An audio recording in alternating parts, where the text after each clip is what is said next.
derrière moi, mes chers amis. Chers amis, chers élus, nombreux, bien sûr, Emmanuel, Bruno, Clavet, Bruno Bide, ils sont tous là. Christine, Christine n'est pas là. Caroline non plus, je crois qu'elle avait une excuse.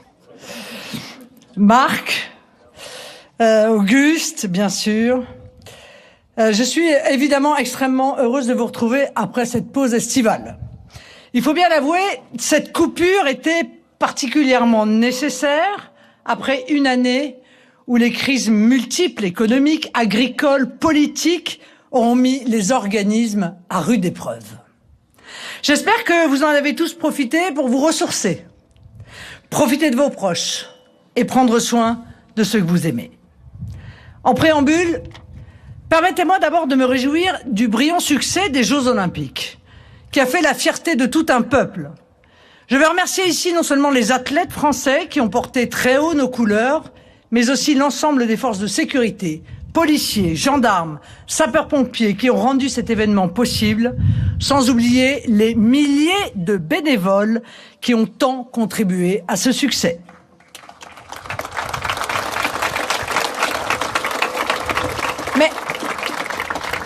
Mais il y a une autre fierté que je ressens bien plus personnelle, celle-là, en prenant la parole aujourd'hui, devant vous, ici, à Hénin-Beaumont. Dans le Pas-de-Calais, les élections législatives ont été triomphales pour le Rassemblement national, avec 10 députés élus sur 12 circonscriptions. Bravo.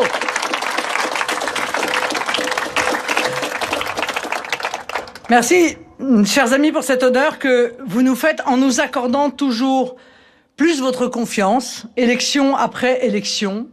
Nous ferons tout, et je le dis en confiance devant Steve Briouat, que je félicite, comme chaque année, pour l'immense succès de sa gestion municipale, pour nous montrer dignes de vos suffrages.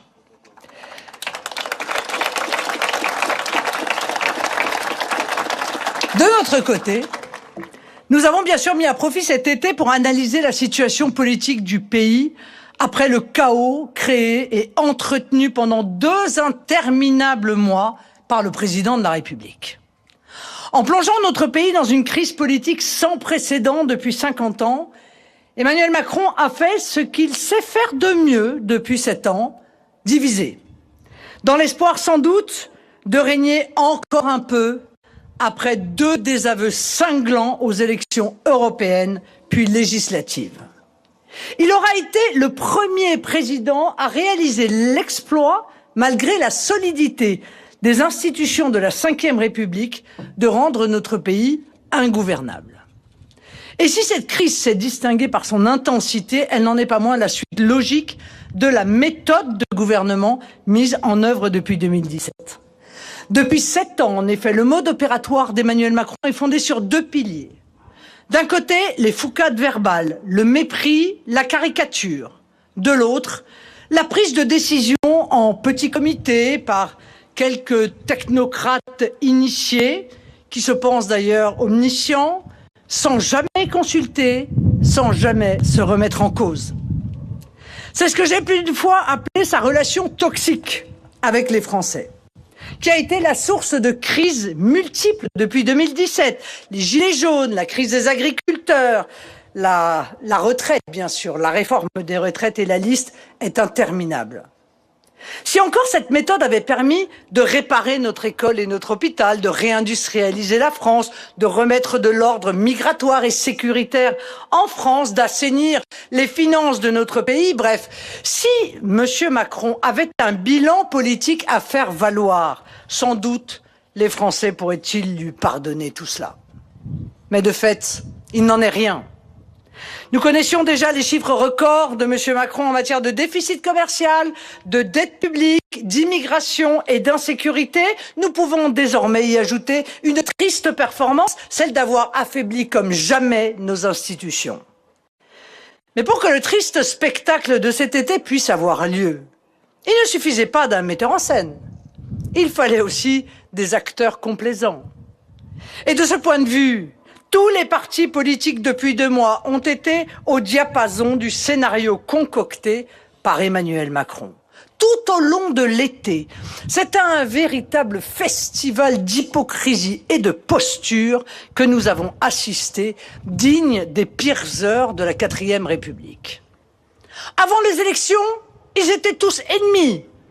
Mais face à la perspective d'une véritable alternance conduite par le Rassemblement national, conforme aux souhaits majoritaires et à l'intérêt général, ils se sont ménagés, ils se sont désistés, ils se sont cooptés, et concernant les LR, dès le premier tour, puisque nombre de leurs candidats avaient négocié de ne pas avoir de candidats macronistes face à eux.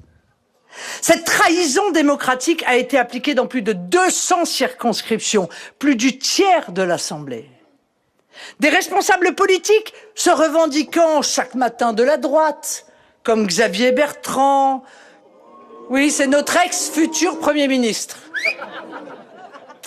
Monsieur Wauquiez, Monsieur Philippe ont appelé à voter pour l'extrême gauche pour, en retour, bénéficier de leur voix. Des parlementaires de gauche ont appelé la main sur le cœur à voter pour les artisans de la réforme des retraites comme Madame Borne, qu'ils prétendaient combattre 6 mois plus tôt. Les députés macronistes qui feignaient de s'inquiéter des dérives antisémites et communautaristes de M. Mélenchon et de ses amis ont appelé à faire élire des députés de la France insoumise contre nos candidats. Tout cela afin de constituer le grand parti unique du déshonneur démocratique. Et comme il est rare que les mauvaises cuisines produisent des plats gastronomiques, cette lamentable tambouille électorale a accouché d'un pays, soi-disant ingouvernable. Belle affaire, parce que je vais vous dire ce qu'il en est en réalité. Ce n'est pas notre pays qui est ingouvernable. Ce sont ces 200 arrangements de la honte qui, en empêchant l'expression du vote des Français, ont artificiellement fragmenté l'Assemblée et empêché la seule majorité stable qui devait sortir du premier tour.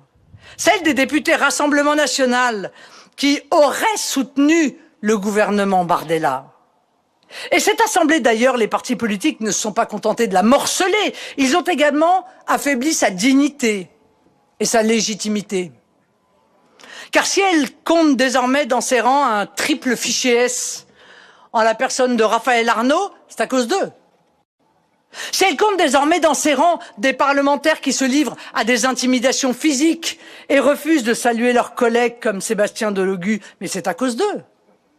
Si le Rassemblement national, avec 126 députés, a été exclu de toutes les instances parlementaires alors qu'il y était présent depuis 2 ans avec 80 députés, c'est à cause d'eux.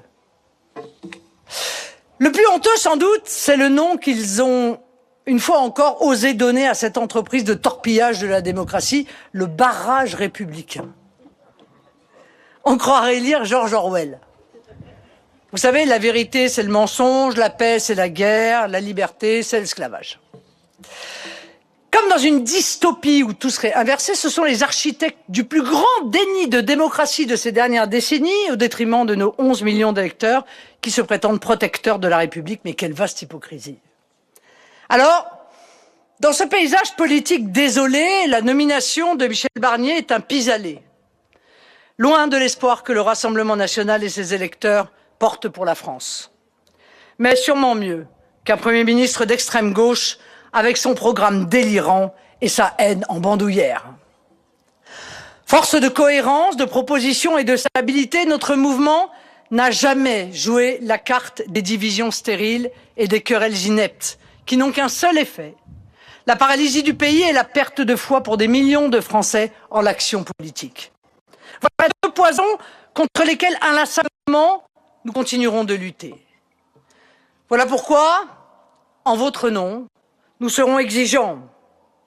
Nous resterons plus que jamais les défenseurs du peuple français, usés par les errements de la Macronie. Et nous tenterons de trouver un chemin, le moins éprouvant, le moins pénible, le moins brutalisant pour vous. Car à peine nommé, le Premier ministre va se trouver face à une équation budgétaire quasi intenable. 3 200 milliards d'euros de dette publique. Et un déficit qui, comme l'an dernier, a été sciemment sous-évalué par le précédent gouvernement. Il nous avait dit qu'il y aura 4,1% de déficit. Aujourd'hui, on apprend qu'il y aura en 2025 6,2%. Donc c'est juste 50% de plus. M. Barnier devra également faire face à une situation sécuritaire et migratoire plus que jamais hors de contrôle. Tous les records en la matière ayant été battus les uns après les autres depuis 7 ans. Enfin, il devra traiter l'urgence économique et sociale, avec des Français exsangues à l'issue de 3 ans d'hyperinflation que ne sont pas venus compenser, loin s'en faut, des augmentations de salaire. Je veux ici être très clair. Nous ne tenons pas M. Barnier pour responsable de ce bilan qu'Emmanuel Macron, bien confortablement, croit pouvoir lui laisser en héritage, même si la famille politique de M. Barnier a accompagné tous ces errements au fil des années sans jamais accepter de censurer Emmanuel Macron. Elle en a d'ailleurs été lourdement sanctionnée en ne recueillant que 1,4 million de voix aux élections législatives. Mais, compte tenu de la gravité de la situation du pays, j'allais dire malgré la gravité, mais même à cause de la gravité de la situation du pays, nous fournirons de meilleurs efforts pour contribuer autant que possible à la stabilité de la France et de son Assemblée. Mais je le dis avec tout autant de force. Nous serons amenés dès les prochaines semaines à indiquer au Premier ministre les lignes rouges et les mesures que nous jugeons importantes et dont la prise en compte est indispensable afin de respecter le vote de nos 11 millions d'électeurs. Ces 11 millions d'électeurs qui ont fait du Rassemblement national le premier groupe de l'Assemblée et qui, 15 jours plus tôt, ont fait du Rassemblement national la première délégation et de loin au Parlement européen.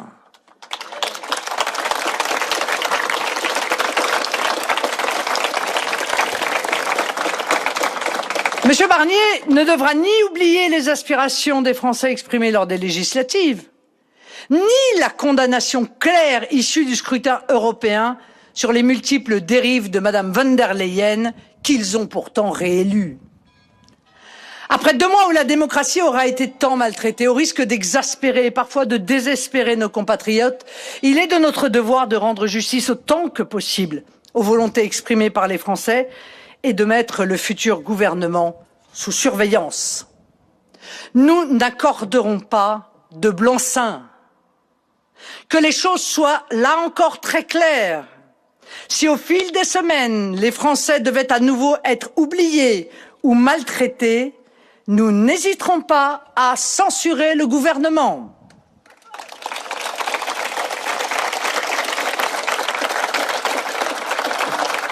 Mais Emmanuel Macron lui-même, dans le chaos qu'il a créé, dispose également de leviers permettant de faire vivre notre démocratie, et à commencer par le référendum, qu'on a complètement oublié. Nous avons trop souffert depuis 2017 de la multiplication des grands débats, des conventions citoyennes, bref, de tous ces gadgets utilisés pour mimer la démocratie directe sans jamais la mettre en œuvre. Alors que rien n'est plus simple, rien n'est plus sain que de rendre la parole aux Français. Aussi, le Rassemblement national soutiendra sans réserve toute démarche visant à donner au peuple le pouvoir de décider directement. Cela permettra d'abord de désamorcer autant que possible les blocages qui ne manqueront pas de survenir à l'Assemblée nationale, et aussi de redonner aux Français, après plusieurs décennies de parcimonie référendaire, vraiment de parcimonie, et après le scandale démocratique que nous avons tous en mémoire du référendum bafoué en 2005, l'occasion de se saisir des questions prioritaires. Pouvoir d'achat, immigration, sécurité, santé, logement, mais les dossiers brûlants ne manquent pas. Mais notre ambition va bien au-delà de l'agenda qui sera celui de ce gouvernement dans les prochaines semaines. Notre ambition sera en vérité, dans les 3 prochaines années à venir, de prouver aux Français aussi que le chemin que nous proposons ne repose pas, comme celui de M. Macron, sur la disruption, qu'il ne repose pas, comme celui de M. Mélenchon, sur la destruction. Le nôtre est celui de la construction. Parce que le pouvoir appartient au peuple, c'est vers lui que nous allons à nouveau aller inlassablement. Partout en France, par notre enthousiasme, par nos militants, par nos actions au service des Français, nous irons démontrer à nos concitoyens que le Rassemblement national est le parti des forces vives, des ambitieux et des bâtisseurs.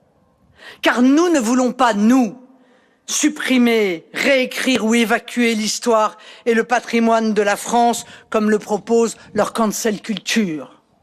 Nous ne voulons ni réécrire ou censurer les livres, détruire les statues, expurger notre histoire et diluer notre culture.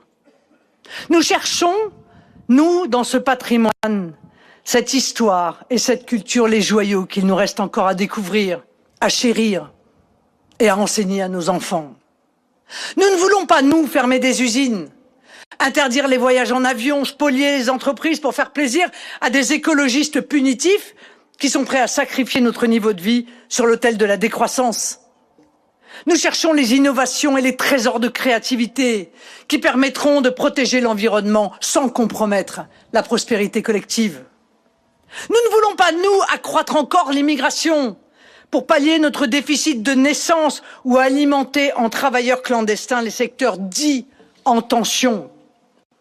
Nous cherchons comment construire plus de logements, de crèches et d'écoles pour que les jeunes Français puissent étudier, se loger et fonder une famille sans être obligés d'y renoncer ou de s'expatrier.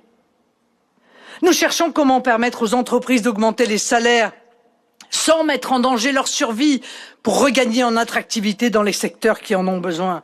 Notre obsession, et vous le savez, est de permettre aux Français de vivre dignement de leur travail, de pouvoir se constituer un patrimoine, d'être récompensés de leurs efforts, mais aussi d'accompagner les plus fragiles et d'assurer une fin de vie honorable à ceux qui ont atteint l'âge de la retraite.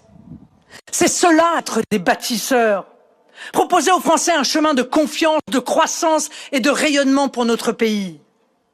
Notre ambition est de rendre la France encore plus belle, encore plus grande, encore plus puissante, et non d'atténuer ou de ralentir son déclin. Car c'est à cette condition qu'elle constituera pour les Français une protection efficace dans les prochaines décennies, qui risque de voir se multiplier des crises économiques, climatiques, sécuritaires ou migratoires. Il y a là une tâche immense. Nous saurons nous en montrer capables. Car pour servir cette ambition et l'incarner chaque jour sur le terrain, nous avons un immense espoir. Le Rassemblement national n'a jamais été aussi fort. Grâce à vous, grâce à votre confiance et grâce à la confiance des Français. Et d'ailleurs, il n'y a pas qu'en France que cette force est en train de se déployer. Le 9 juin dernier, c'est tout le continent européen qui a vibré à l'unisson des idées que nous portons, le patriotisme économique, l'ambition agricole, industrielle et technologique, la protection de notre modèle social contre la concurrence déloyale, qu'elle soit à l'intérieur ou à l'extérieur de l'Union européenne, la défense de l'identité des peuples, menacés, vous le savez, par les déferlantes migratoires, la défense de la sécurité partout, tout le temps, la sacralisation de la souveraineté populaire à l'opposé des décisions technocratiques qui nous sont infligées par la Commission et les juridictions européennes depuis des décennies. Portées avec talent, avec pugnacité par Jordan Bardella, ces idées ont rassemblé plus de 8 millions de voix, plus d'un tiers des Français aux européennes, près du double de la liste macroniste. Près du double de la liste macroniste.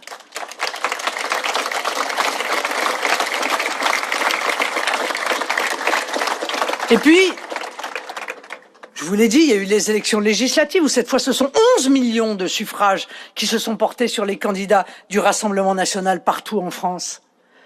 Rappelez-vous tout de même, chers amis, il y a 2 ans, en juin 2022, nous avions 6 députés à l'Assemblée nationale. 6 députés à l'Assemblée nationale. Depuis le 7 juillet, Ils ne sont plus 6, mais 126, et même 143 en ajoutant les parlementaires de l'UDR, conduits par Éric Ciotti, qui a courageusement, il faut le dire, rompu avec les éléments Macron-compatibles des LR. Le 7 juillet, nous avons donc obtenu 11 millions de voix, 3 fois plus qu'aux précédentes élections législatives. Je voudrais que nous mesurions tous la promesse que cela constitue pour l'avenir. Ne nous contentons pas de notre résultat, de notre succès, mais ne le minimisons pas non plus. Alors bien sûr, compte tenu des résultats du premier tour, nous aurions dû avoir une majorité absolue.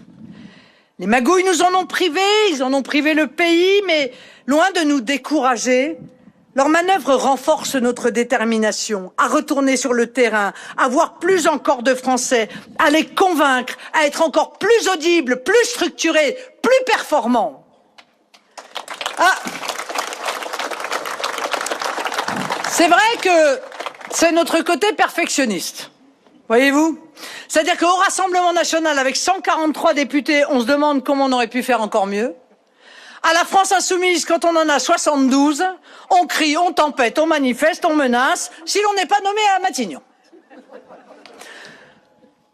Même si les arrangements partisans nous ont empêchés, pour cette fois, d'obtenir la majorité absolue à l'Assemblée, nous avons aujourd'hui, en tant que défenseurs inlassables de la démocratie, un immense espoir. Il réside dans le fait que la grande majorité des Français partagent désormais les idées que nous portons avec constance.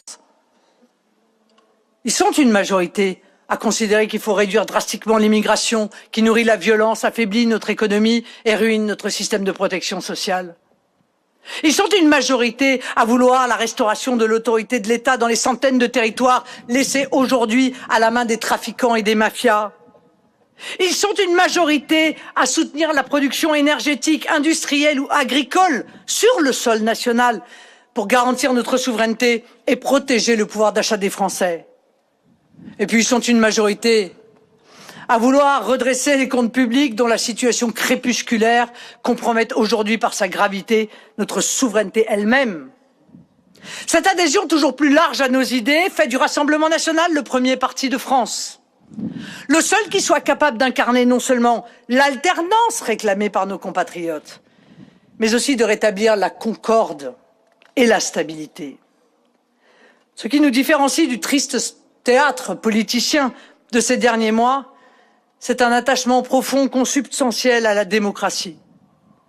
Au Rassemblement national, que l'on soit maire, conseiller régional ou député, notre conviction est la même. Nous ne sommes que la courroie de transmission des aspirations de la majorité des Français. En tant qu'élus du peuple, c'est là notre rôle, c'est là notre mission. C'est cet attachement qui fait que nous défendons depuis toujours la proportionnelle, qui permet à chaque Français d'être représenté. Et Jordan a eu 1000 fois raison de rappeler au futur gouvernement cet impératif d'un fonctionnement démocratique sain. Nous sommes tout de même le seul pays en Europe à ne pas faire élire nos députés à la proportionnelle. C'est aussi notre attachement à ce principe qui nous a conduit à affirmer dès le début de la campagne des législatives que sans majorité absolue, condition indispensable à la légitimité, nous n'irions pas à Matignon. C'est notre attachement à ce principe qui nous a permis de réaliser les scores historiques de ces derniers mois. Notre programme de gouvernement n'a pas été conçu par une poignée de hauts fonctionnaires déconnectés ou par quelques rêveurs assis en cercle dans une ZAD. Il résulte d'un travail patient d'écoute et d'échange, conduit avec nos concitoyens, agriculteurs, patrons, soignants, artisans, enseignants, partout en France et en Outre-mer depuis de longues années. Jamais nous n'aurons pour ambition, comme Emmanuel Macron l'a fait depuis 7 ans, d'imposer par la brutalité un programme technocratique ignorant les aspirations de notre peuple. Car on ne peut remporter la victoire contre la démocratie. Jamais nous n'aurons pour ambition, comme le si mal nommé Nouveau Front Populaire, d'imposer à la majorité la radicalité absurde défendue par une petite minorité d'idéologues. Car lorsqu'on gouverne, on a au cœur le bien de la nation et non les lubies d'un clan. Quand on est démocrate, on l'est sans concession. Quand on est démocrate, on n'ambitionne pas de gouverner par effraction. Quand on est démocrate, on respecte tous les élus, quel que soit le bord politique. Voilà notre grande différence, chers amis, avec les tartufferies navrantes que nous avons observées tout au long de l'été. Alors, chers amis, en cette rentrée, je formule le vœu suivant, que tous les patriotes soient plus que jamais au rendez-vous de leurs responsabilités. Elles sont immenses, à la mesure des espoirs que les Français placent en nous. J'ai rappelé il y a quelques minutes l'attitude constructive et vigilante dans laquelle notre groupe parlementaire allait aborder cette année. Autant que cela sera possible dans la configuration actuelle, nos députés poursuivront leur inlassable travail de défense des Français. Notre doctrine, vous la connaissez, elle sera inchangée. Votez ce qui est bon pour la France, amendez ce qui peut être amélioré, rejetez ce qui est néfaste ou toxique. Et j'ajoute, construire les alliances qui permettront dans 3 ans d'engager le redressement de la nation. Car nous n'oublions pas, même si nous sommes convaincus que de nouvelles élections législatives auront lieu au printemps ou à l'automne 2025, que les municipales auront lieu, elles, en 2026, et que les communes ont leur rôle à jouer incontestablement dans le redressement du pays. Sur la scène européenne, nous consoliderons la coalition des patriotes que j'évoquais tout à l'heure. Nous avons l'occasion d'être les acteurs là-bas d'un basculement historique de l'idéologie qui fonde l'action de l'Union européenne. Et cette occasion, croyez-moi, nous allons la saisir. Enfin, nous allons également achever la transformation du Rassemblement national sous l'impulsion de Jordan Bardella.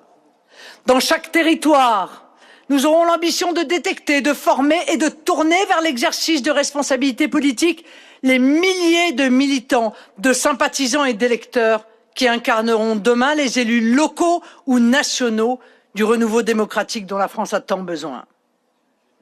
Plus que jamais, chers amis, et malgré les souffrances qu'elle endure, nous entrons dans un temps d'optimisme et d'ambition pour notre grande et belle nation.